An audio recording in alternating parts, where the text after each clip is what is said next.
Konsani sa KFI.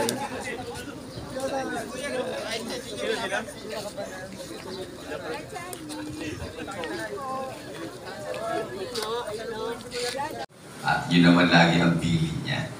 At salamat sa Diyos sa mga kapatid din na katulong natin sa paggawa.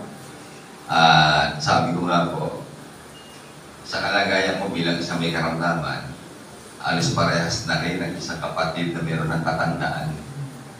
Anong ibig pong sabihin? Kasi pagka matanda na, hindi po ba, no? Babalikan na doon sa kumbaga sa kawayan, sabi ko rin ba, kung tumatanda yung buyo ko. No? At alam natin doon tayo pupunta.